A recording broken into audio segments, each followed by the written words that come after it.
আরো এক কারখানা বন্ধের প্রহর গুনতে শুরু করলো। রানীগঞ্জ বেঙ্গল পেপার মিলে সাসপেনশন অফ ওয়ার্ক এর নোটিশ ঝোলানোয় অনিশ্চিত হয়ে পড়ল 300 জন শ্রমিকের রুজি রোজগার। এর পূর্বে 16 এবং 24 জানুয়ারি দু দফায় শ্রমিকদের বকেয়া বেতন প্রদান করার নোটিশ দেওয়া হয়েছিল পেপার মিল কর্তৃপক্ষের তরফে, তবে তা কার্যকর হয়নি।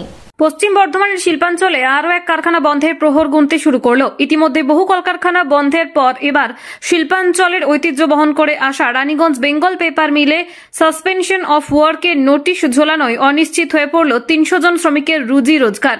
এর পূর্বে 16 ও 24 জানুয়ারি দুই দফায় শ্রমিকদের বকেয়া বেতন প্রদান করার নোটিশ দেওয়া হয়েছিল পেপার মিল কর্তৃপক্ষের তরফে, তবে তা কার্যকর হয়নি। এর জেরে শ্রমিকরা বারংবার কারখানার গেটে বিক্ষোভ দেখায়। পরে চিঠি করা হয় জেলা শ্রম দফতরের আধিকারিকের কাছে, কিন্তু তারপরেও কোনো সমস্যার সমাধান হয়নি। এবার উল্টে কোনো বকেয়া না দিয়ে ঝোলানো হলো সাসপেনশন অফ ওয়ার্কের নোটিশ, জানিয়ে ক্ষোভে ফুঁসছে শ্রমিকরা।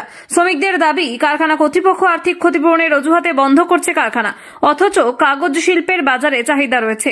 তারপরেও কখনো কারখানার কাঁচামাল মিলছে না, কখনো অন্য কোনো অজুহাত দেখাচ্ছে তারা, যা কারখানা কর্তৃপক্ষের সদিচ্ছার অভাব বলেই দাবি তাদের। এই বিষয়ের পরিপ্রেক্ষিতে প্রতিবাদে সরব হলো পেপার মিলের শ্রমিকরা। কোনো রাজনৈতিক ব্যানার ছাড়াই তারা এদিন প্রতিবাদে সরব হয়। তাদের দাবি, বিনা নোটিশে 7 জানুয়ারি থেকে মিল বন্ধের পর এবার সাসপেনশন অফ ওয়ার্কের নোটিশ ঝোলালো মিল কর্তৃপক্ষ, যা একেবারে বেআইনি।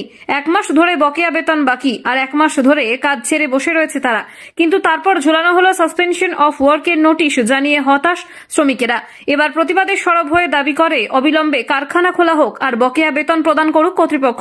তাদের এও দাবি, তাদের যেহেতু কোনো নোটিশ না দিয়ে 7 জানুয়ারি থেকে কারখানা বন্ধ করে দেওয়া হয়েছে 29 তারিখ পর্যন্ত, তাই সেই সময় পর্যন্ত সমস্ত বকেয়া বেতন প্রদান করতে হবে কারখানা কর্তৃপক্ষকে। আর এই দাবি না মানা হলে তারা লাগাতার ধর্ণা আন্দোলনে যাওয়ার পাশাপাশি প্রয়োজনে জাতীয় সড়ক অবরোধ করে প্রতিবাদে সামিল হবেন বলেও দাবি করেন।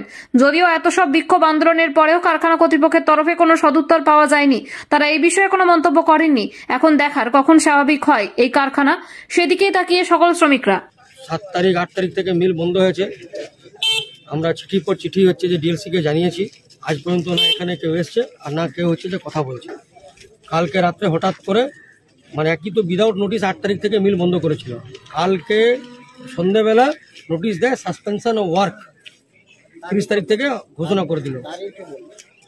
1 মাস পেমেন্ট পাইনি আর 1 মাস ধরে বসে আছি। গত মানে 30 তারিখ থেকে সকাল 6টা থেকে সাসপেনশন ওয়ার্ক হলো। 1 মাস এমনি বসলাম, আবার কাল থেকে সাসপেনশন ওয়ার্ক। এখন 1 মাসের পেমেন্ট পেলাম না, 1 মাস ধরে বসে আছি। কি খুলবে জানি না। আজকে সেই জন্য আমরা শ্রমিকরা, পেপার মিলের শ্রমিকরা, আমরা কারখানা গেটে জড়ো হয়েছিলাম। সবাই আমরা পেপার মিলের শ্রমিকরা জড়ো হয়েছিলাম। আমরা প্রশাসনকে একদম হুঁশিয়ারি দিচ্ছি যে ইমিডিয়েটলি আমাদের পেমেন্টটা দেওয়া হোক। কালকে যদি আমরা, এখন তো রাস্তায় তো আপনারা বসিয়েছেন, আর কালকে যদি আমরা জাতীয় সড়কে বসে যাই তখন আপনারা বলবেন কি আমরা নিয়ম ভঙ্গ করলাম। আমরা আইন হাতে নিতে চাই না, আমরা চাই না যে প্রশাসন ডিস্টার্ব হোক। এখন মাধ্যমিক পরীক্ষা শুরু হয়েছে, এটা একটা অন্যরকম। আমরা চাই না যে আমাদের ঘরের বাচ্চা ছেলেদের কষ্ট হোক, কিন্তু শুনুন, যদি পেমেন্ট না পায় তাহলে আমরা সরকারের কাছে প্রশ্ন করছি, রাজ্য সরকারের কাছে, তাহলে কি রাস্তা আপনারা বলে দিন। আপনি পেমেন্ট দিতেন, পেমেন্ট দেওয়ার পর আমরা চাইবো যে মিল খুলুক, আমরা চাই না যে মিল বন্ধ হোক, কিন্তু পেমেন্টও দিতে হবে। সমস্ত কোম্পানির দাবি মেনে আমরা এই মিলকে চালাবার চেষ্টা করছি, তাও কোম্পানি আমাদের সঙ্গে সহযোগিতা করছে না।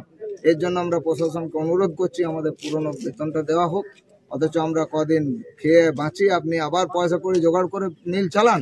আমরা আপনার যত রকমের সহযোগিতা দরকার আমরা করব।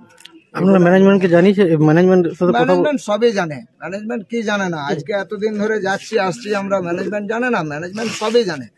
এটা পরিকল্পিত করে বন্ধ করেছে, পুরো প্রি প্ল্যান কায়দা করে করলো। কারা করতে পারে করেছে, তার সঙ্গে কিছু আছে যেগুলো আমরা বলতে পারবো না, বোঝা যাবে না, সেসব লোক জড়িত আছে। রাজনৈতিক দলের সমস্যা হতে পারে, কিন্তু আমরা কোনো রাজনৈতিক দলের হয়ে বলিনি, আমরা শ্রমিকের সাধারণ শ্রমিক হয়ে কথা বলছি।